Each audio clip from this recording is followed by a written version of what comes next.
नमस्कार. आपले हे जे वेन्सडे वेबिनार्स असतात दर बुधवारी ते आपण पुणे रिव्हर रिवायवल तर्फे घेतो आणि त्याच्यामध्ये नदीशी संबंधित जसे आपण टॉपिक्स घेतो तसे नदीशी डायरेक्ट कॉन्टॅक्ट नसेल असे सुद्धा मग पब्लिक ट्रान्सपोर्ट असेल किंवा झाडं असतील किंवा पर्यावरणाचे वेगळे विषय असतील तर ते आपण घेतो.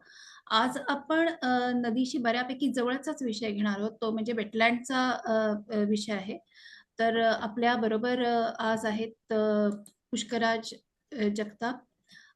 ते इकॉलॉजिकल सोसायटीचे अल्युमनाय आहेत आणि त्यांचा पुण्यामध्ये एक बिझनेस आहे. त्याखेरीज त्यांची गावाकडे शेती आहे. त्यांचं स्पेशालिटी अशी की ती शेती ते ऑर्गॅनिक पद्धतीने करतात. त्याच्या खेरीज तिथे बरचसं रुरल डेव्हलपमेंट रिलेटेड बरचसं काम करतात. अगदी लहान मुलांपासून ते वेगळ्या वेगळ्या पातळीवर आणि सस्टेनेबिलिटीशी संदर्भात ते काम करतात. त्यांना डॉक्टर गाय पॉइटविन स्मृती चेतना पुरस्कार मिळालेला आहे गेल्या वर्षी 2025 मध्ये. तर आज आपण त्यांच्याकडनं मुख्यतः जे हे करणार आहोत की त्यांनी एक मोठी मूव्हमेंट तिथे सक्सेसफुली लीड केली आणि तिथले त्यांनी वेटलँड कसं काय वाचलं वेटलँड इकोसिस्टम तर ते आपण त्यांच्याकडनं समजून घेऊ. तर तुम्ही थोडक्यात आधी स्वतःबद्दल सांगा आणि आपण सुरू करूया. मला असं वाटतं की व्हिडिओ आधी तुम्ही स्वतःबद्दल सांगता मग व्हिडिओ दाखवायचा की कसं करायचं?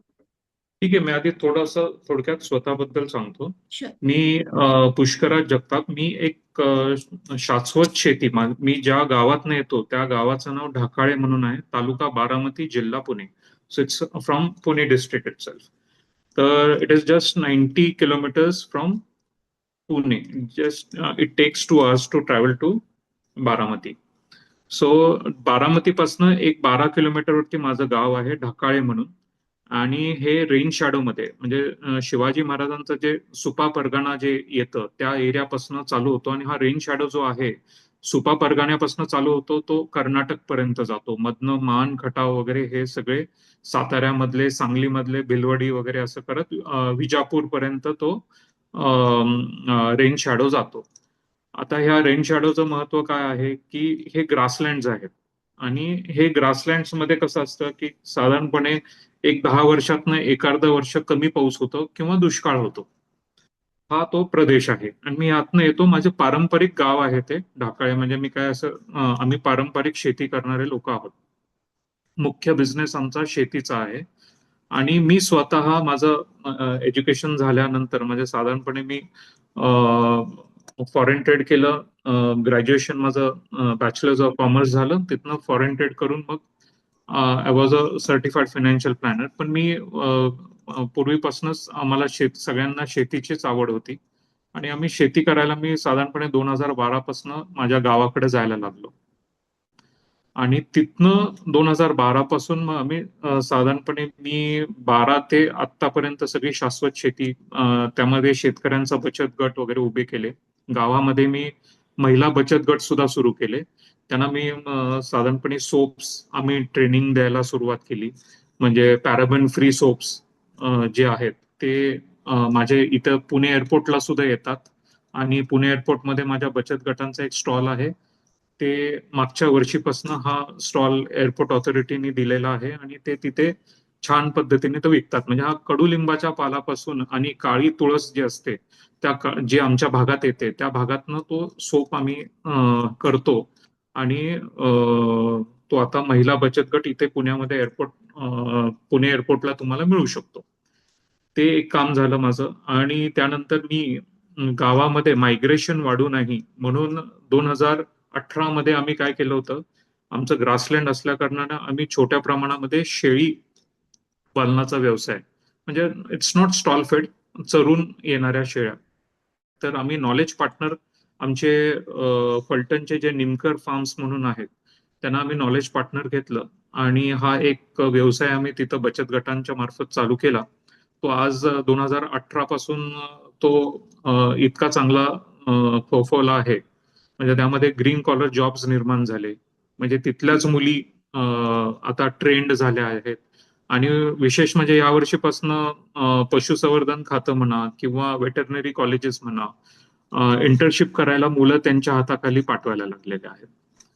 आणि म्हणजे देशातनं परदेशातनं सुद्धा लोक आमच्याकडं हे पाहायला, हा प्रोजेक्ट बघायला यायला लागले आहेत की हा कसा तुमच्या ग्रासलँड वरती वगैरे हे केलेला आहे. म्हणजे हा प्रोजेक्ट आम्ही ह्याच्यासाठी चालू केला की मायग्रेशन होऊ नये, कारण का this is the last generation which is going to do proper farming. Otherwise people are started migrating, आणि हे मायग्रेशनचं प्रमाण कमी व्हावं, तिथल्या तिथंच आपण काही हे करू, या हिशोबाने तो प्रकल्प आम्ही चालू केला.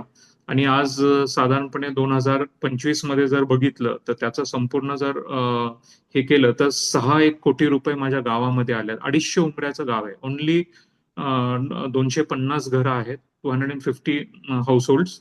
आणि प्रत्येक घरातनं आम्ही त्यांना एक हे केलं की बाबा आपण 5 करूयात किंवा 4 करू, जास्तीत जास्तीत 7 शेळ्या, त्याच्यापेक्षा कोणी वाढवू शकत नाही त्या एरियामध्ये. तर इतके पैसे तिथे आले without any government support, without any middleman.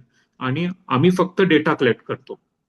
एकच महत्वाचं आहे की डेटा त्यांनी आम्हाला, म्हणजे तो संपूर्ण जो काय बर्थ पासून ते सेलिंग पर्यंतचा जो काय डेटा आहे त्यांनी आमच्याबरोबर शेअर केला पाहिजे. And so the business has started growing. म्हणजे त्यामध्ये सस्टेनेबिलिटी आली. आता त्यांना काही आमची गरज नाही. आता ते स्वतःच्या स्वतः with those green collar jobs ते त्यांच्यातल्या त्यांच्यातच तो सुंदर तो प्रकल्प ते चालवतात. दुसरं म्हणजे 2019-20 पासनं, म्हणजे साधारणपणे कोविडच्या नंतर आम्ही हे चालू केलं की जो काय आमचा पारंपरिक पिकं आहेत, जे ओरिजिनल आमच्या भागातनं, जे आमच्या टोपोग्राफी मधनं येणारे जे पिकं आहेत, ते आम्ही गुगल फॉर्म्स करतो. आणि एक साधारणपणे पुण्यात आणि मुंबई आणि बँगलोरमध्ये काही प्रमाणामध्ये आम्ही ते आमचा प्रोड्यूस विकतो. आणि त्यालाही चांगली मागणी आली. आणि हा चालू करण्याचा मेन उद्देश म्हणजे काय होता की क्रॉपिंग पॅटर्न बदलावे. क्रॉपिंग पॅटर्न बदलावे म्हणजे काय, पाणी असेल की लोक ऊसच करायचे. मग हा ऊसाचं प्रमाण कमी व्हावं, कारण का भुसार पिकं जे असतात म्हणजे मिलेट्स असतात, ह्याला भाव कोणी देत नाही. म्हणजे शासनाकडे MSP देण्याचा तो जो प्रकार आहे ह्या मिलेट्सला वगैरे येत नाही. मग हे मिलेट्स पण ती राहिली पाहिजेत, त्याच्यावरची इकॉलॉजी टिकली पाहिजे.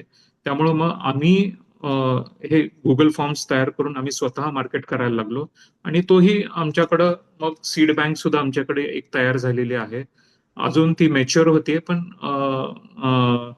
ती आम्ही बऱ्यापैकी तयार केलेली आहे. साधारणपणे पुढच्या 3 ते 4 वर्षामध्ये ती सीड बँक सुद्धा आम्ही चांगल्या पद्धतीने मॅच्युअर करू.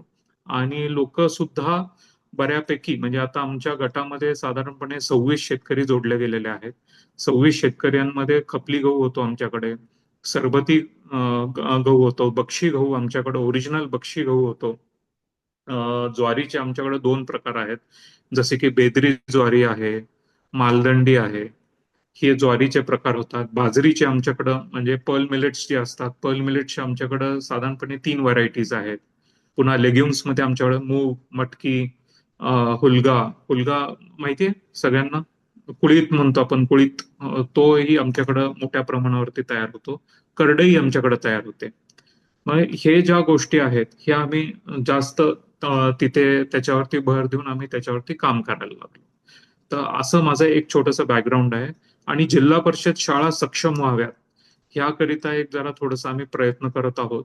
त्यामध्ये अजून इतकं काही यश आलं नाही, पण तरी देखील कोण व्हॉलेंटियर्स आहेत का, किंवा कोण त्या भागामध्ये येऊन काही वर्कशॉप्स घेऊ शकतील का, या बाबत आम्ही हे करतो. कारण का इथून पुढच्या काळामध्ये ज्या पद्धतीने शिक्षण प्रचंड महाग होत चाललंय, जिल्हा परिषद शाळा ह्या टिकल्या पाहिजेत ग्रामीण भागामध्ये. त्याशिवाय हे शिक्षण खाली ग्रासरूट लेवल पर्यंत जाऊ शकत नाही. तर त्यामुळं ह्या स्थानिक शाळा टिकाव्यात यासाठी आम्ही जास्त प्रयत्न करत आहोत. आणि आत्ताच्या परिस्थितीमध्ये हे जे काही प्रॉब्लेम्स, हे आमच्यासारखे जे गाव आहेत, छोटे रेव्हेन्यू वाले गाव आहेत, त्यांना महसूल म्हणजे रेव्हेन्यू असं काही मोठा मिळत नाही, कारण का फॅक्टरीज नाहीत किंवा कुठले कमर्शियलायझेशन नाही. त्यामुळे फक्त ह्या गावाला उत्पन्न काय, तर फक्त घरपट्टी आणि पाणीपट्टी ह्याच्यावरती, लाईटचं बिल सुद्धा, स्ट्रीट लाईटचं बिल सुद्धा हे गाव भरू शकत नाही. तर अशा गावांमध्ये असे प्रकल्प खूप जास्ती येतात, असं माझ्या मागच्या 10 ते 12 वर्षामध्ये, दर 3 ते 4 वर्षामध्ये एखादा प्रोजेक्ट आमच्याकडे असा येतो. पहिला प्रोजेक्ट आमच्याकडे MSW चा आला. तो आम्ही त्याच्यावरती आम्ही खूप लढा दिला. 5 वर्ष आम्ही लढा दिला. अगदी NGT पर्यंत जाऊन आम्ही तो माघारी परतवून लावला. त्यानंतरचा आला म्हणजे शुगर फॅक्टरीज, जे त्यांचं स्पेंट वॉश ऍक्च्युली कायद्याप्रमाणे त्यांच्या कारखान्याच्या गेटच्या बाहेर येता कामा नये. तो त्यांनी त्याचीच विल्हेवाट लावली पाहिजे, जसं की बॉयलरमध्ये जाळलं पाहिजे किंवा CBG गॅस बनवला पाहिजे. पण as it is being expensive, what they do is की रात्रीच्या अंधारामध्ये ते फॉरेस्टमध्ये वगैरे आणून ते डंप करतात. तर तोही आम्ही एक मोठा लढा दिला आणि हा स्पेंट वॉश सुद्धा आमच्या भागामध्ये आता तो डंप होत नाही. तो नीरा नदीमध्ये डंप होतोय, पण आमच्या भागात होत नाही. आम्ही तिथेही प्रयत्न करतोय की नीरा नदीमध्ये सुद्धा तो जाऊ नये म्हणून. हा एक आमचा दुसरा लढा झाला. आणि तिसरा लढा म्हणजे आमचा हा जो हाय व्होल्टेज टॉवर लाईनचा, हा म्हणजे कागदोपत्री हा फेमस का झाला, तर मी तो इकॉलॉजिकल सोसायटीच्या आमच्या फ्रेंड्स ऑफ इकॉलॉजी सोसायटी जो ग्रुप आहे त्याच्यावरती मी पोस्ट केला होता. त्याच्यामुळे त्याला जास्त मायलेज पण मिळालं. आणखीन 1-2 ग्रुप्स आहेत त्याच्यामध्ये त्याला जरा थोडंसं मायलेज मिळालं. त्यामुळे हा सगळ्यांच्या समक्ष आला. आणि मला ते बरं वाटतं, कारण का हे अनुभव आपण शेअर केलेच पाहिजेत. कारण का आमच्यासारखे जे छोटे गाव आहेत किंवा इवन पुणे शहरामध्ये आपण बघतोय की नदी सुधार प्रकल्पामध्ये सुद्धा किती लोक कष्ट घेत आहेत, की किती प्रत्येक रेकॉर्ड स्ट्रेचेसचा अभ्यास करतायत किंवा काय. पण ह्या पुण्यामध्ये व्हॉलेंटियर्स मिळतात. ग्रामीण भागामध्ये व्हॉलेंटियर्स मिळणं फार कठीण असतं. त्या कठीण परिस्थितीमध्ये आम्ही एक आता आमची एक टीम तयार करण्याचा प्रयत्न केलेला आहे. आणि ह्या टीमच्यामुळं आम्ही इथपर्यंत पोहोचलो. म्हणजे माझ्या एकट्यामुळे वगैरे असं झालंय अशातला काही भाग नाही. गावातल्या लोकांना, महिलांना सुद्धा आम्ही सेन्सिटाईज केलं. मग ग्रामसभेमध्ये आम्ही पहिले ते विरोध करायला सुरुवात केलं, मग ग्रामसभेतनं मग इतर ठिकाणी. त्याच्यामुळे आम्ही आज इथपर्यंत पोहोचलो आहे. अजून खूप मोठा प्रवास आहे. आपल्यासारखे जाणते लोक, नॉलेजेबल पार्टनर सुद्धा आम्हाला मिळाले तर नक्कीच आपण सगळाच भाग, शहरी भाग सुद्धा आपण सुधारू शकतो. ही माझी ओळख झाली. So Sanjeev, Yeah. is it possible for you to share the video? Yeah.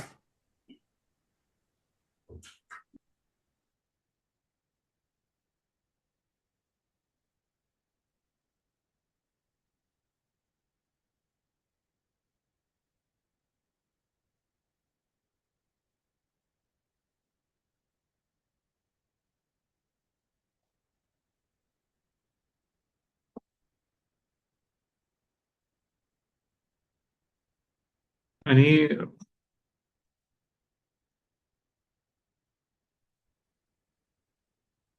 आणि आहे एक सुंदर कल्पना करा. एका बाजूला आहे एक अख्खं गाव आणि दुसऱ्या बाजूला आहे एक मोठी बलाढ्य कंपनी. आणि या दोघांच्या लढाईच्या केंद्रस्थानी आहे एक सुंदर जिवंत तलाव. ही गोष्ट आहे ढाकळे गावाच्या एका विलक्षण लढाईची. चला तर जाणून घेऊया ही संपूर्ण कहाणी. ही लढाई खरं तर नवी नाहीये. हा संघर्ष आहे निसर्गाचं वरदान विरुद्ध विकासाचा आक्रमणाचा.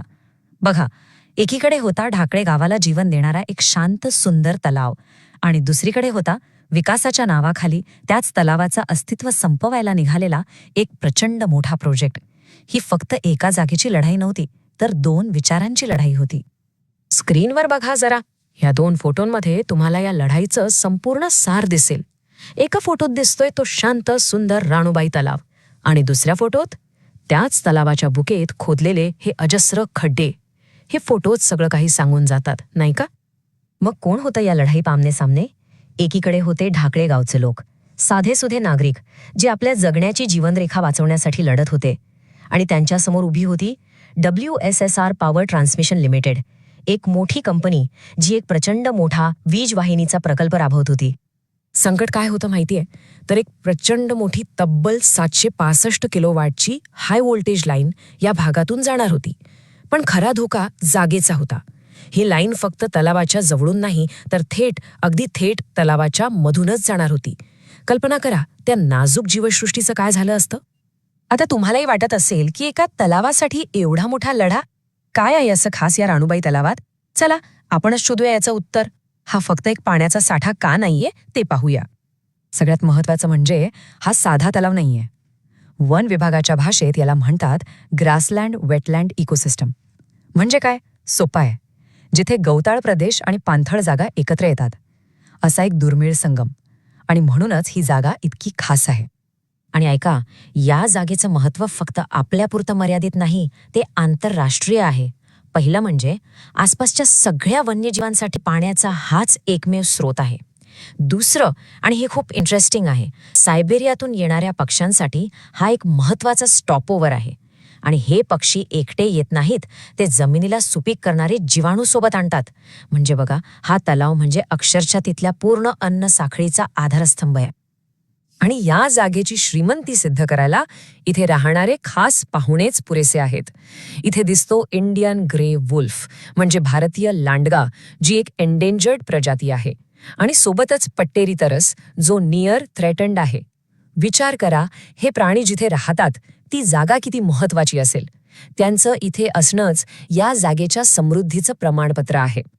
आणि हे आम्ही नाही सांगत किंवा गावकरी नाही सांगत, हा सरकारी पुरावा आहे.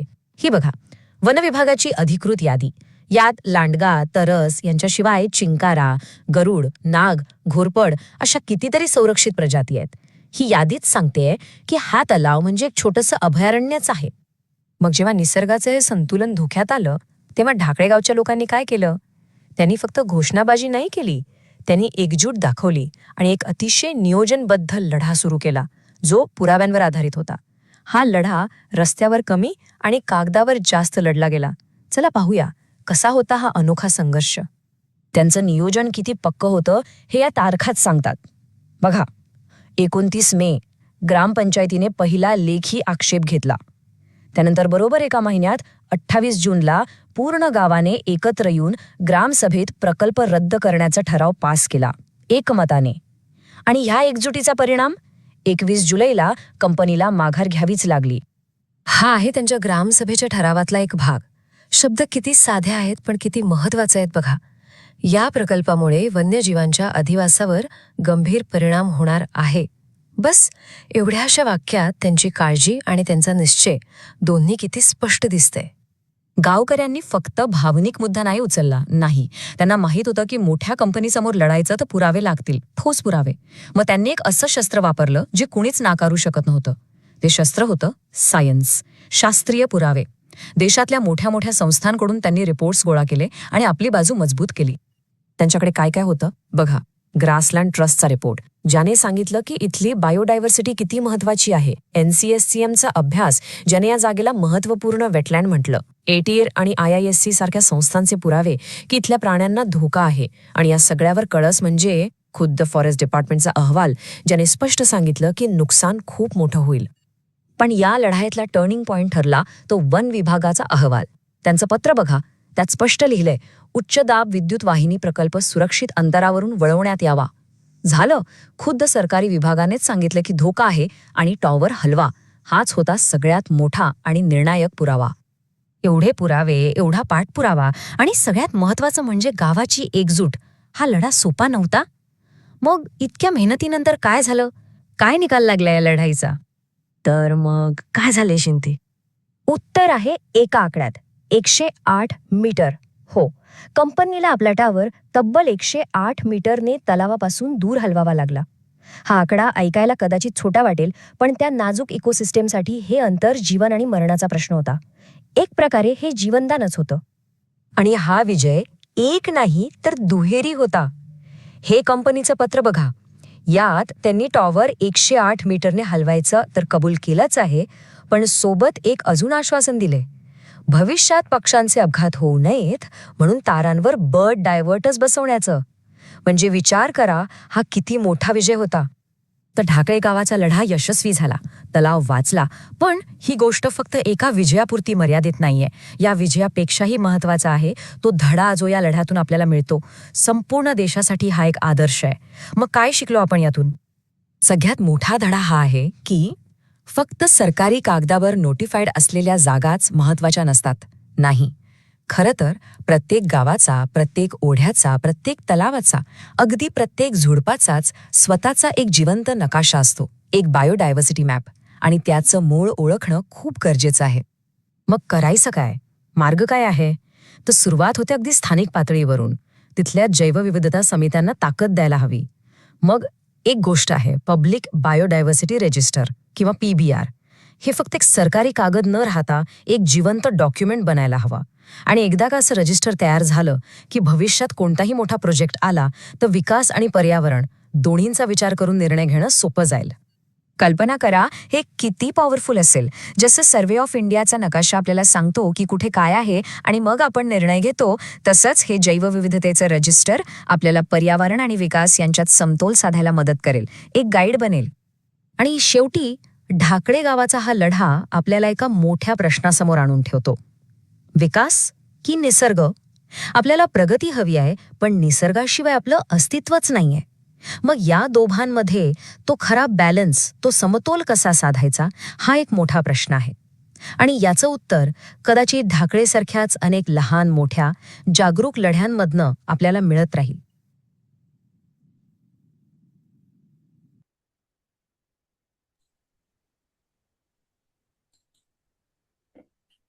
वा.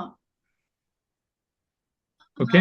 तुम्ही जे तर आता म्हणालात आपला वेबिनार सुरू होण्याच्या आधी तुम्ही सांगत होतात की हे सगळं तुम्हाला सोपं गेलं, इतक्या लवकर घडलं कारण तुमचं डॉक्युमेंटेशन आधीच झालं होतं एका वेगळ्या गोष्टीसाठी.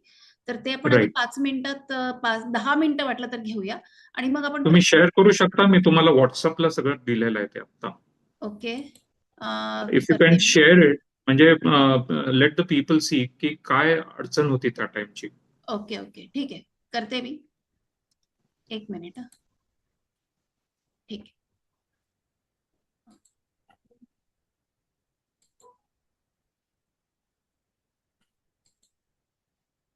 मी डाउनलोड न करता डायरेक्टली शेअर करते. तुम्ही बोलू शकता, मी शेअर केलं. हा एवढा मोठा म्हणजे आमच्याकडे बारामती नगरपालिकेचा संपूर्ण जो MSW त्यांनी त्यांच्या नवीन DP प्लॅन मध्ये त्याची व्यवस्थाच केली नव्हती. त्यांनी काय केलं की बारामतीमध्ये आमच्या ढाकळ्याच्या फॉरेस्ट लँडच्या शेजारी एक प्रायव्हेट लँड विकत घेतली 20 एकराची आणि तो संपूर्ण कचरा तिथं आणून त्यांना टाकायचा होता. त्यामध्ये त्यांनी काय केलं होतं की आमच्या ग्रामपंचायतीची NOC घेतली नाही. ते म्हणले आम्हाला तुमच्या NOCची गरज नाही.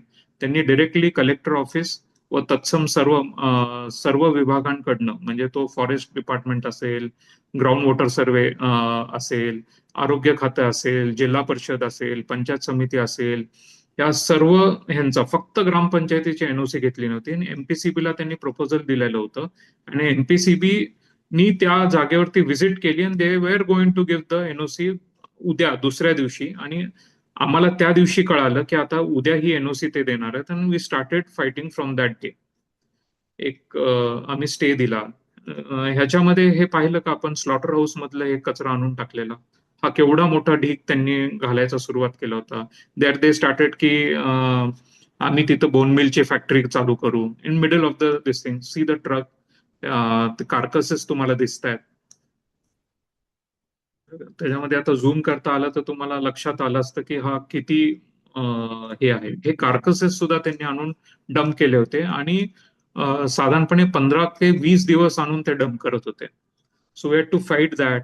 आम्ही मग NGT कडे आम्ही शेवटी, पण NGT कडे जायच्या आधी आम्हाला सगळे डिपार्टमेंट्स आधी आम्हाला सगळे आमचे ऑप्शन्स सगळे हे करावं लागत होते, एक्झॉस्ट करावं लागतं आणि मग NGT कडे जावं लागतं. मग इमॅजिन हे सगळं तुमच्या गावात पडलंय आणि ह्याचा वास, तिथे ती कुत्री येत आहेत किंवा काय हे चालू झालंय, हे कुणाला म्हणजे इमॅजिन सुद्धा आपण करू शकत नाही की अगदी गावाच्या उशामध्ये आणि तळ्याच्या शेजारी हे आणून त्यांनी टाकलेलं होतं.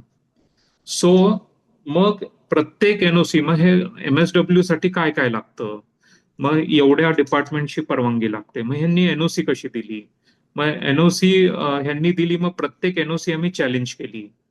मग त्याच्यामध्ये तर एक ग्राउंड वॉटर, म्हणजे इथे एक ओढा जातो, ओढा, तर त्या GSDA त्याच्यामध्ये काय केलं होतं की ओढा ओढ्यानं ह्या प्रकल्पाकडं, ह्याला ते प्रकल्प म्हणत होते, ह्या प्रकल्पाकडे येणारा ओढा ची प्रवाह आपण बदलण्यात यावा. मग आम्ही त्यांना ते चॅलेंज केलं की बाबा असं नियम, अधिनियम, विनियम असे आहेत का संविधानामध्ये की तुम्ही ओढे, नदीचा प्रवाह बदलू शकता? मग तो आल्यानंतर त्यांनी आम्हाला 3 महिन्यांनी उत्तर दिलं की नाही, तो टेक्निकल चूक झाली, प्रवाह बदलता येत नाही.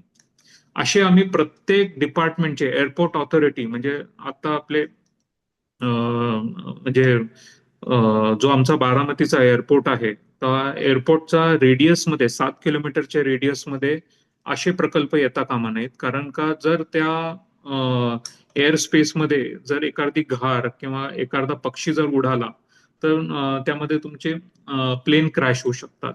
आणि मग तुम्ही एनओसी कशी दिली? मग त्यांच्या लक्षात आल्यानंतर म्हणजे सर्वे ऑफ इंडियावरनं च्या नकाशावरनं आम्ही त्यांना चॅलेंज केलं, तर ते एरियल डिस्टन्स फक्त 4 किलोमीटरच येत होता. So they cancel their NOC. अशा प्रत्येक टप्प्यावरती आम्ही ते एनओसीज आम्ही ते हे करत गेलो. पण नंतर मग तत्कालीन जे कलेक्टर होते, मग त्यांनी काय केलं की सगळ्या डिपार्टमेंट्सला बोलवले आणि सगळ्या डिपार्टमेंटला त्यांनी सांगितलं की तुम्ही कुणालाही उत्तर द्यायचं नाही, आपण MSW प्रोजेक्ट तिथंच राबवणार आहोत, असं त्यांनी सांगितलं. आता तसं सांगितल्यानंतर we had to rush to NGT, आणि NGTला आम्ही ती केस पहिल्याच तारखेमध्ये, आम्हाला काय अशा बऱ्याच तारखा पण पडल्या नाहीत, म्हणजे प्रो ह्याच्यामध्येच आम्हाला त्यांना ते समजून गेलं. त्या टाइमला माझ्या माहितीप्रमाणे that was the last bench, आणि त्यानंतर पुण्याचं बेंचेस बंद झालं होतं. बरेच काळ ते बंदच होतं. तर त्या बेंचनी आम्हाला एक स्टे देऊन टाकला की अजून MPCBने तुम्हाला तिथं एनओसी दिलेली नाही. जर त्यांनी दिली तर तुम्हाला आम्ही पुढचे 6 महिन्याचा स्टे देतो. आणि मात्र त्या केसला कोणीच आलं नाही, म्हणजे कुठलाच गव्हर्नमेंटचा प्रतिनिधी आला नाही, म्हणजे कॉन्टेस्ट करायलाच आले नाही.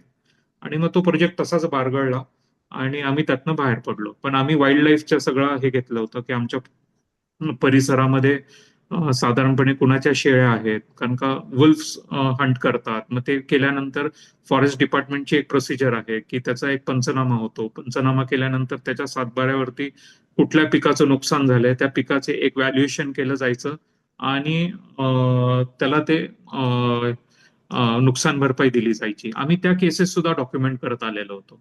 त्यामुळे ह्या ज्या केसेस आहेत, ह्या टाइमला फॉरेस्टनी कुठलाही म्हणजे विलंब न लावता डिरेक्टली त्यांनी सांगितलं हो तिथं शेड्यूल 1चे अॅनिमल्स सापडत आहेत, आणि तिथेच तो टॉवर लाईनचा मग प्रकल्प फिरला माघारी. म्हणजे मग तो काही हे करता आला नाही त्यांना. अशी ती गोष्ट आहे. म्हणजे अजून म्हणजे तसं जर बोलायचं झालं तर ह्याला 1-1.5 तास सुद्धा कमी पडेल त्या MSW प्रोजेक्टच्या बद्दल. म्हणजे दुसरं गाव असतं तर त्यांनी कसंही करून तिथे तो राबवलाच असता, कारण का त्यांच्यासाठी तो डू ऑर डाय होतं प्रोजेक्ट. आणि आम्हाला एक असं माहिती अधिकारातनं सुद्धा कळलं की ज्या जागेसाठी त्यांनी अनुदान घेतलेलं आहे JNNURM कडनं, त्या JNNURMने एका जागेसाठी एक्स जागेसाठी त्यांना अनुदान दिलं होतं की तिथंच तुम्ही कचऱ्याची विल्हेवाट लावा, तुम्ही सगळीकडे जागा घेऊ नका. पण नंतर त्यांच्या असं लक्षात आलं की आपण ती जागा दुसऱ्या कमर्शियल यूज साठी वापरू, आणि अनुदान घेतलं त्या जागेसाठी. आणि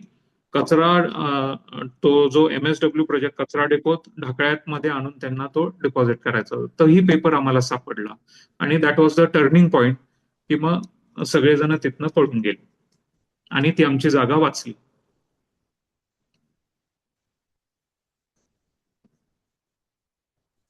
वा, तुमचा इतका प्रेरणादायी प्रवास आहे. आणि तुम्ही ते जरी लीड केलं असतं तरी तुम्हाला एवढ्या सगळ्या लोकांनी साथ दिलेली आहे, म्हणजे शेकडो लोक तुमच्या बरोबर आहेत आणि त्या सगळ्यांमध्ये एकी आहे. ही इतकी प्रेरणादायी गोष्ट आहे आणि आनंदाची गोष्ट आहे, कारण अशा प्रकल्पांमध्ये हमखास गावामध्ये भांडणं लावणे, गट पाडणे, कोणाला तरी आपल्या बाजूला वळवून घेणे. नाही ते असतं, पण हेच तर आता हा कसा व्हिडिओ तयार केला होता, हा सेन्सिटाईज करण्याकरता की आपण ज्या गावातनं जातो आपण त्या गावाशी थोडंसं इमानदार राहिलं पाहिजे. मग का राहिलं पाहिजे, तर आपण पिढ्यानपिढ्या आपण त्यामध्ये वाढत आलेलो आहोत. We have to give it to back. आणि मी माघारी ते देण्याकरिताच तिथे ते काम करत आहे. आणि अशा गावांना खूप गरज आहे, म्हणजे आमच्या ढकाळ्यासारख्या अनेक गावं आहेत तिथे की ज्यांना ही अशा कामांची गरज आहे. म्हणजे राईट फ्रॉम तुमच्या बायोडायव्हर्सिटी जपण्यापासूनच सगळे हे करणं गरजेचं आहे, कारण का रेव्हेन्यू नाही कुठलाही, ह्या गावांना रेव्हेन्यू नाही. आणि ज्या गावांना रेव्हेन्यू नाही त्यांच्याकडे हे विकास प्रकल्प 100% येतात. I share you one more photograph. माझ्या शुअर. गावापासून एक 15 किलोमीटर वरती एक रेल्वे लाईन जातीये आणि तिथंही रिझर्व्ह फॉरेस्ट आहे. तिथं त्यांनी म्हणजे हे विकास करणारे थोडा सुद्धा विचार करत नाहीत की त्या तळ्यावरती आपण ब्रिज करावा, भरावा टाकू नये म्हणजे तळा बुजणार नाही. So see, we are fighting for that also. तुम्ही मी मला परवा दिवशी पाठवताय का? हा, मी आता तुम्हाला just I share it to you within okay. 1 minute. एकच मिनिटामध्ये आपल्याला शेअर करतो म्हणजे you'll get an idea. Sure. See I share it to you. आपण दाखवा. हा माझ्या गावापासून 15 किलोमीटरवरती मुढाळे म्हणून गाव आहे आणि इथे इथे तुमचे म्हणजे रुस्टिंग साइट्स तुम्हाला ह्याच्या मिळू शकतात. बॅट्सची भरपूर मोठी रुस्टिंग होते, ऍज वेल एज हायनसचं सुद्धा रुस्टिंग त्या ठिकाणी खूप होतं. See, I shared you the photo. Just आला. Check this out. एक मिनिट.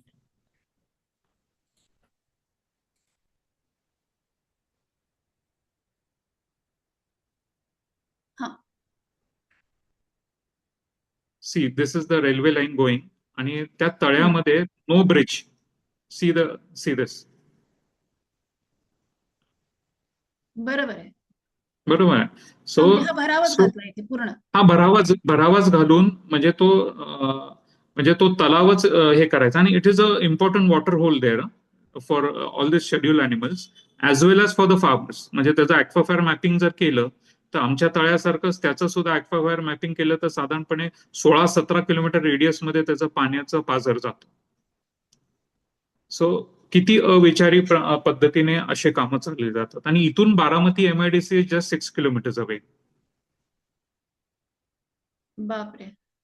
हा, तर इथे so they had called me day before yesterday, 2 दिवसापूर्वी.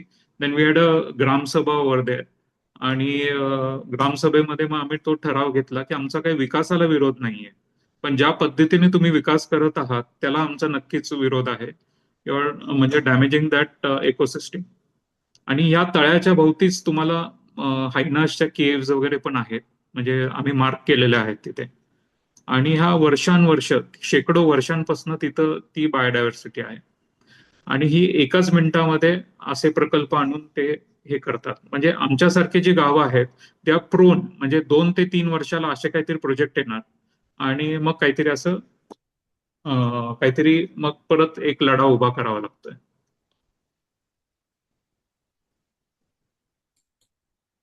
बापरे.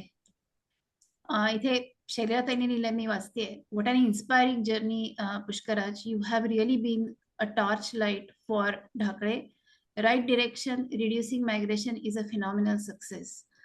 अजून पण कोणीतरी लिहिलेलं आहे, अजित चव्हाण म्हणून, की अगदी तळापासून चिकाटीने विविध अडथळ्यांवर मात करून उद्दिष्ट कसं गाठावं याचा आदर्श वस्तुपाठ आहे. खरोखरच आदर्श वस्तुपाठ आहे, कारण हे सोपं काम नाहीये. जसं तुम्ही म्हणता की पुन्हा पुन्हा वेगवेगळे प्रकल्प येत राहतात आणि पुन्हा पुन्हा तो लढा उभा करत राहावा लागतो.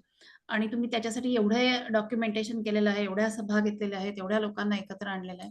मला एक छोटासा प्रश्न होता मगाशी, की ते बर्ड डायव्हर्टर त्यांनी केलं म्हणजे काय केलं, ते काय असतं? बर्ड डायव्हर्टर्स म्हणजे काय की त्या तळ्यामध्ये जे पक्षी थंडीमध्ये, राईट फ्रॉम सप्टेंबर पासून ते जानेवारी पर्यंत किंवा आपली शिवरात्र होते तोपर्यंत हे मायग्रेटरी बर्ड्स तिथे पर्च्ड असतात. म्हणजे जाऊन येऊन, म्हणजे डिरेक्टली भिगवणकडं, उजनी जलाशयाकडे ते जात नाहीत. So they take all this halts. म्हणजे जे आमच्या भागामध्ये एक 5-6 तळे आहेत, म्हणजे अगदी जुन्नर पासून सुद्धा तुम्ही बघितले तर ते थांबतच येतात. भीमाशंकरच्या तिकडे, इकडे असं बारामतीकडे येत असताना एक मुढाळ्याचा मोठा रुई तलाव आहे, मांगरेवाडीचा तलाव आहे, ढाकळ्याचे 2 तलाव आहेत. त्या तळांमध्ये त्यांचं पर्चिंग असतं. काही तिथं अंडी पण घालतात पुढे प्रवासाला जायच्या आधी, किंवा असं काही तत्सम त्यांचं पिल्ल काढून पुढे जातात. असं त्यांचा तो प्रवास असतो. तर मग ही जी मोठी पक्षी आहेत ह्यांना उतरताना आणि फ्लाइंग करताना असं जरा प्लेन सारखं जरा थोडंसं ती हे घ्यावं लागतं. सो हे डिरेक्टली उतरताना वगैरे लवकर ऍक्सिडेंट होतात. धडकतात आणि अशा बऱ्याचशा केसेस झालेल्या आहेत. म्हणजे last year I had gone to Dehradun also, आणि तिथं हा असाच टॉवर लाईनचाच हा प्रश्न आहे. तिथे सुद्धा बऱ्याचशा पक्ष्यांचा वगैरे अपघात वगैरे झालेला आहे. तर तिथे अजूनपर्यंत त्यांनी टॉवर लाईन हलवू शकले नाहीत, पण this time they have called me की हे प्रेझेंट करायला की how we had done that. So next month I will be going to Dehradun पण फॉर मग दॅट. डायव्हर्टर केला म्हणजे काय डायव्हर्टर्स मध्ये एक विशिष्ट एक आवाज येतो, जेणेकरून पक्षी त्याच्यापासून लांबच लांब राहतात. जातात म्हणजे ते हा, तारेवर लांबच राहतात. हा, तिकडं त्या बाजूला जातच नाहीत. ऍक्च्युली तसं जर बर्ड डायव्हर्टर जर बघितलं तर तो म्हणजे रोगापेक्षा ते औषधच हे आहे. म्हणजे पक्षी तिथं भयानक उतरण्याचं आता प्रमाण कमी होणार आहे. कारण तो आवाज येतो म्हणून. तो आवाज येतोय. म्हणजे हा. उतरतील पण तितक्या प्रमाणात उतरणार नाहीत. म्हणजे रोगापेक्षा म्हणजे त्याचा इलाज उपचार भयंकर. फार भयानक आहे. बरोबर. ऍक्च्युली बर्ड डायव्हर्टर्सची सुद्धा तशी गरज, म्हणजे तो टॉवर लाईनच तिथं नाही व्हायला पाहिजे होती. म्हणजे हे कसे लोकेशन्स वगैरे करतात, ह्या लढ्यामध्ये मी बऱ्याचशा गोष्टी शिकलो. त्या सगळ्यात महत्वाच्या आहेत. त्या मी तुम्हाला सांगतो काय शिकलो मी. ह्यामध्ये नोटिफाईड आणि नॉन नोटिफाईड गव्हर्नमेंट काय करतं की नोटिफाईड आणि नॉन नोटिफाईड. नोटिफाईड असेल तर आम्ही त्याचा विचार करू. नॉन नोटिफाईड म्हणजे छोटे तलाव असतील, छोटी देवराई असेल, छोटे, हे नोटिफाईड नाहीये. मग हे नोटिफाईड नाहीये ना, मग आम्ही काय करू? मग ते देवराई म्हणले तरी आम्ही उपटून टाकू. जसं की आमच्या बारामतीमध्ये करा नदी जी आहे, करा नदीच्या ह्याच्यामध्ये रिव्हर फ्रंटच काम झालंय काही प्रमाणावरती. 40 एकराचं केवड्याचं वन होतं. आणि 100-150 वर्षापासून मी तर लहानपणापासून बघत आलो. पण त्या रिव्हर डेव्हलपमेंटच्या ह्याच्यामध्ये त्यांनी 2 दिवसातच ते संपूर्ण केवड्याचं वन काढून टाकलं. So it was it's filtration plant. Actually करा नदीचा तो फिल्टरेशन प्लांट होता. आणि केवड्याची ती झाडं इतकी मोठी, म्हणजे मी एवढा केवडा कधीच पाहिलेला नव्हता आणि कुणीच पाहिला नसेल. So I got those photos also, पण मी तो आता मला नाही सापडणार ते.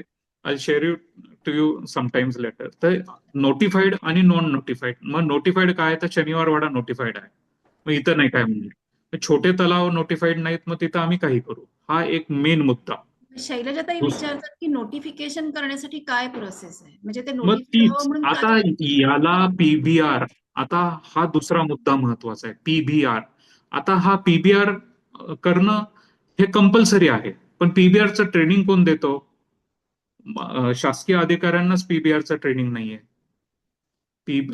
पब्लिक बायोडायव्हर्सिटी रिपोर्ट कसा लिहितो आपण, म्हणजे मी बरेच लोक शोधतो आहे, बऱ्याच लोकांचे व्ह्यूज वेगवेगळे येतात. मग शेवटी मीच इकडनं तिकडनं मीच कसा आम्ही लिहायला सुरुवात केली. शाळेतल्या मुलांना सांगायचं तुमच्या भाषेत लिहा, तुम्ही काय पाहताय, तुमच्या शेतात तुम्ही काय पाहताय, त्याचे फोटोज काढूयात, त्याचं हे करूया. मग आम्हीच असा तो काहीतरी ड्राफ्ट लिहायला चालू केला. आम्ही काय फुल फ्लेज्ड आमचा बरोबर आहे वगैरे अशातला काही भाग नाही. पण हा पीबीआर कसा शिकवतात हाच कुणाला माहिती नाहीये. कुठल्याही गव्हर्नमेंट अधिकाऱ्याला माहिती नाही. तुम्ही आता मी सांगितलं की आपल्या जैवविविधता व वन व्यवस्थापन समितीचे अध्यक्ष कोण आहेत, तर कलेक्टर आहेत. त्याचे व्हाईस चेअरमॅन कोण आहे, फॉरेस्ट डिपार्टमेंटचे RFO आहेत. ओके. तर इथं यांना सुद्धा विचारलं ना तर ते म्हणतात की हो असं लिहितात तसं लिहितात, पण त्यांनाही माहिती नाही. मग आम्हाला तुम्ही डेमो द्या किंवा आमच्यासाठी एखादा तुम्ही पायलट प्रोजेक्ट करा. तर nobody is interested in doing that. मग हा जर तुमच्या पीबीआर रिपोर्ट वरती आला, आणि आमचं म्हणणं असं आहे की हा पीबीआर रिपोर्ट वरती आपणच रेकॉर्ड करणे आणि शासनाने आम्हाला हे करून द्यावं. दुसरा मुद्दा म्हणजे त्याच्यामध्ये काय करावं की जो सर्वे ऑफ इंडियाचा जो नकाशा आहे त्यांचं ओपन करून द्यावं आम्हाला, डिजिटल प्लॅटफॉर्म. आम्ही त्याच्यावरती ऍड करू ना, मग अडचणच राहिली कुठं, की ह्या ज्या गोष्टी तिथं आपोआप आल्या तर तुम्हाला सुद्धा प्लॅनिंग करताना तुम्ही मॅप धरूनच करणार ना. मग आता एवढी मोठी टॉवर लाईन तुम्ही प्लॅन करताय, साधी गोष्ट मिनिस्ट्री ऑफ फॉरेस्ट आणि क्लायमेट चेंज आणि पॉवर ट्रान्समिशन मंत्रालय दोघांमध्येच कॉर्डिनेशन नाहीये. आहे का कॉर्डिनेशन? काहीच कॉर्डिनेशन नाही. की बाबा आम्ही इकडनं लाईन नेतोय, तुमचे वन रिझर्व्ह फॉरेस्ट, तुमचे फॉरेस्ट किंवा तुमचे वॉटर होल्स कुठं आहेत तुम्ही आम्हाला सांगू शकता का? दोघांमध्ये काहीच कॉर्डिनेशन दिसून येत नाही. त्यामुळे हा सगळा गोंधळ आहे. तर ह्या 3 गोष्टी आम्हाला अशा लक्षात आल्या आणि आमचं म्हणणं आहे की शासनाकडनं तर असं फारसं काही आमच्या अपेक्षा नाही, पण कम्युनिटी ट्रेनिंग उभारल्या जाव्या. म्हणजे जसं की आता आपल्यासारखे एनजीओ आहे, जीवित नदी आहे, इकॉलॉजिकल सोसायटी असेल, अजून कोण असेल, यांनी सुद्धा पुढाकार घ्यावा आणि हे पीबीआरचं ट्रेनिंग देण्यासाठी कोणीतरी पुढे यावं. आणि प्रत्येक गावचं सराउंडिंग वेगळं आहे, प्रत्येक गावचा एक नकाशा वेगळा आहे. म्हणजे अगदी 10 किलोमीटर वरती म्हणजे बर्ड डायलेक्ट सुद्धा 10 किलोमीटर वरती बदलतात. का बदलतात? तर त्या पक्ष्यांच्या अडचणी वेगळ्या वेगळ्या असतात, क्रॉपिंग पॅटर्न वेगळं वेगळं आहे, तिथले डेंजर्स वेगळे वेगळे आहेत. जसं आपली माणसाची भाषा कोल्हापूरला गेला तर वेगळी भाषा येते, सोलापूरची वेगळी, पुण्याची भाषा वेगळी, तसे बर्ड डायलेक्ट सुद्धा वेगवेगळे आहेत. मग प्रत्येक हे पीबीआर मध्ये उतरवत असताना याची एक अधिकृत ट्रेनिंग प्लॅटफॉर्म कुठंतरी हवा आहे. तर मला असं वाटतं की हे जे त्याच्यामुळं आता माझ्या गावचा जैवविविधता वन व्यवस्थापन समिती आहे, ह्याचं अध्यक्षपद हे काय आहे हेच कुणाला माहिती नव्हतं. सो त्याचं अध्यक्षपद मी घेतलं स्वतः. I am the chairman of that committee since last 8-9 years. कारण आणि इतर गावांमध्ये ह्या समितीला कोणी विचारत सुद्धा नाही, कारण माहितीच नाही, ट्रेनिंग नाही, प्रबोधन नाही. मग काय होतं की बजेटमध्ये ह्या पैसे वापरले गेले नाहीत ह्या समितीचे, तर मग ते काय करतात, विकास कामांसाठी वापरून टाकायचे, रस्त्याला किंवा गटरीला वगैरे असे वापरून टाकायचे. म्हणजे आपल्याकडे आहे, ह्या सगळ्या गोष्टी आहेत, पण ह्याचा वापर कसा करायचा हा कुणालाच माहिती नाही. आणि मी ह्या निष्कर्षापर्यंत पोहोचलो आहे की सरकारवरती जास्ती अवलंबून न राहता आता कम्युनिटी बेस्ड ट्रेनिंग व्हावेत गावोगावी, किंवा प्रत्येक जिल्ह्यामध्ये त्याचं एक ट्रेनिंग सेंटर असावं. क्लस्टर्स तयार करावेत की बाबा पुणे जिल्ह्यामध्ये, बारामती तालुक्यामध्ये तुम्ही ह्या गावांचं ट्रेनिंग घ्यावं, भीमाशंकरला तुम्ही, जुन्नरमध्ये इकडं तुम्ही ट्रेनिंग घ्यावं, हवेलीमध्ये तुम्ही ट्रेनिंग घ्यावं, असे काहीतरी क्लस्टर्स करावेत. कुठल्या कंपनीज जर सीएसआर देत असतील तर किमान पीबीआर साठी त्यांनी द्यावे ट्रेनिंग, म्हणजे प्लॅटफॉर्म उपलब्ध करून द्यावा. आणि त्या प्लॅटफॉर्मवरती तुमच्या गावाचा नकाशा आपण तिथे मांडायचा आहे. आपण सगळे सांगू शकतो. आता इथून पुढची पिढी सांगू शकेल का मला माहिती नाही. This is my last generation where I can say की हा ओढा कुठून चालू होतो, हा कुठपर्यंत जातो, या ओढ्याचा रायपेरियन झोन काय आहे, कुठं कुठे हा रायपेरियन झोन फिरलेला आहे, ह्याचं रिचनेस कशामध्ये आहे हे इथपर्यंत आम्ही सांगू शकतो, किंवा कुठल्या तळ्याचं इकॉलॉजिकल एक सिस्टीम कशी आहे हे आम्ही सांगू शकतो. तर हा पीबीआर, हा सगळा पीबीआर हा पुढच्या जनरेशनसाठी सुद्धा फायदेशीर राहणार आहे आणि शासनासाठी सुद्धा हा फायदेशीर राहणार आहे. म्हणजे कुठल्याही विकास कामाला कुणाचीही अडचण येणार नाही. इतकं सोपं आहे. ह्या 3 गोष्टी महत्वाच्या मी ह्या 2-3 लढ्यांपासून शिकलेलो आहे. अजून एक प्रश्न जो मगाशीच आला होता की तुमच्या पिटिशनच्या वगैरे कॉपीज किंवा ज्या ऑर्डरच्या कॉपीज आहेत त्या मिळू शकतील का असं विचार. हा, MSW ची जी ऑर्डर आहे मी तुमच्यासाठी ती डाउनलोड करेल. त्यात काहीच झालेल्या नाहीयेत. त्यात फक्त एकच ऑर्डर झाली की if MPCB gives the permission for dumping that for that MSW project will give you the stay and so. तेवढंच झालेलं आहे. बाकीचं जे डॉक्युमेंट अगदी मायन्यूट डॉक्युमेंटेशन वगैरे आहे ते बरेच आहेत. म्हणजे साधारणपणे माझे 3,000 पानं असतील. I keep it open. कुणाला पाहिजे असेल त्याचं मी अगदी समरी पण काढून ठेवलेली आहे, म्हणजे काय वाचायचं त्या फाईलमध्ये तेवढं. तर म्हणजे they can approach me any time आणि they can take the file also. So I have kept it open. आणि मी माझ्या ग्रामपंचायतीमध्ये सुद्धा शाळेतल्या मुलांना सुद्धा 5th ऑनवर्ड्स मुलांना बोलवतो ही चेक करा की this is our these animals are found, म्हणजे शेड्यूल 1चे जनावरं आमच्याकडे सापडतात आणि दिस इज आर बायोडायव्हर्सिटी आणि आपण ह्याचा कसा कसा लढा दिलेला आहे. तर आता इथून पुढे म्हणजे ह्या वर्षीपासून 10वीचे मुलं ते प्रेझेंट करतील जे बाहेरचे पाहुणे येतील ते. सो म्हणजे एव्हरीबडी इज सेन्सिटाइज्ड. अशा पद्धतीने ते काम करते. So anybody needs any documents, you are free to call me. तुमच्या गावामध्ये कनेक्शन असेल तर तुमची 10वीची मुलं आपल्या वेबिनारवर सुद्धा प्रेझेंट करू शकतील की तुमच्या गावामध्ये काय काय जैवविविधता आहे. जरूर करू शकतील. आता 10th-12th चे एक्झाम्स त्यांचे झाली की आता आपण हे एकदा झाल्या. प्लॅन करूया. So maybe we can plan it sometimes in May और जून, असं नक्कीच. फर्स्ट वीक वगैरे. मग ते आपल्याला आणि तुमच्या गावातली सगळी माहिती देतील आणि आपण अवश्य ऐकूया. खूपच नक्कीच. चांगली गोष्ट आहे की छोट्या-छोट्या मुलांना तुम्ही सेन्सिटाईज केलेलं आहे. Yes, yes. आमचं Instagram वरती एक पेज पण आहे. ढाकळे विकास कामे म्हणून असं काहीतरी Instagram पेज आहे. जे इन्स्टाला असतील त्यांनी ते पाहावे. म्हणजे मग त्याच्यामध्ये असे ते मुलंच करतात. So I am not that frequent about that. पण ते मुलं त्याच्यावरती बरंच काय काय पोस्ट करत असतात. So you can see that also. नक्कीच, नक्कीच. या. तुमचं गाव छोटं आहे पण काम खूपच मोठं आहे आणि खूप महत्वाचं आहे आणि हे जितके जास्त ठिकाणी हे पोहोचेल आणि जितके जास्त लोक हे डॉक्युमेंट करून आपले आपले जैवविविधता वाचवतील तितकं चांगलं होईल. इथे खूप लोकांनी तुमच्याबद्दल लिहिलंय. कोणी लिहिलंय की इन्स्पायरिंग आहे, व्हेरी इन्स्पायरिंग. त्याच्यानंतर many thanks to you and अच्छा, मला आणि संजीव आणि शैलजाताईंना थँक्स म्हणायची गरज नाहीये.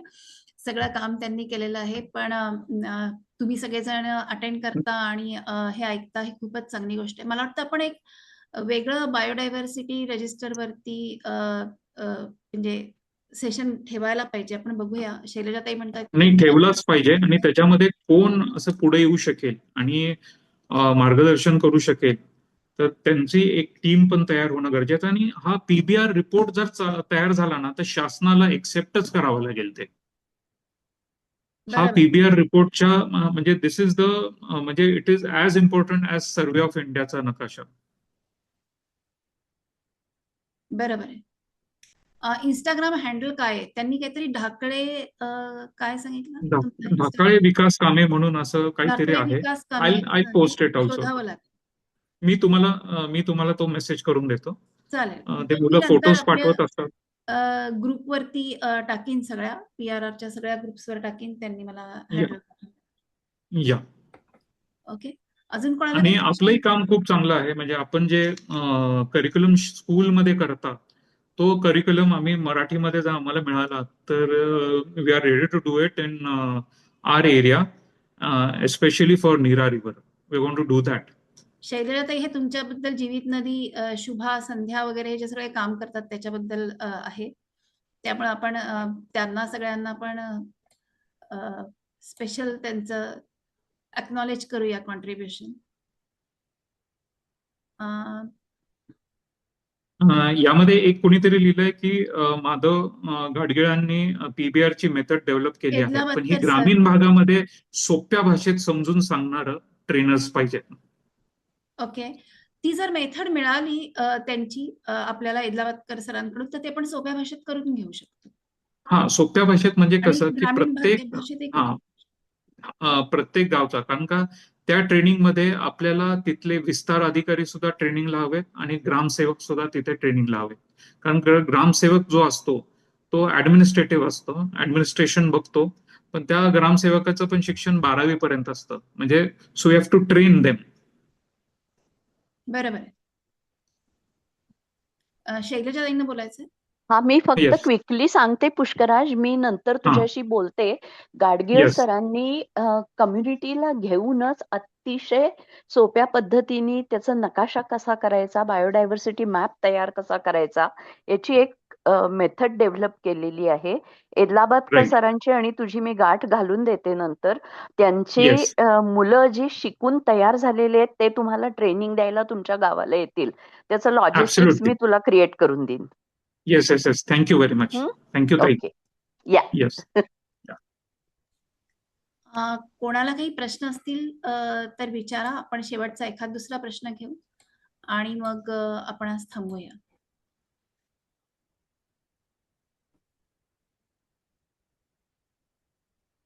मला वाटतं प्रश्न आता नाही आहेत, तर आपण थांबूया. सगळ्यात महत्त्वाची गोष्ट मला असं सांगायचं की आमचे हे जे वेबिनार्स असतात हे सगळे नंतर पुणे रिव्हर रिवायवलच्या YouTube चॅनलवरती अपलोड केले जातात. तर तुम्ही YouTubeवर पुणे रिव्हर रिवायवल असं सर्च केलं तर तुम्हाला जुनेही वेबिनार मिळतील आणि हा वेबिनारही येत्या 8-10 दिवसामध्ये अपलोड केला जाईल.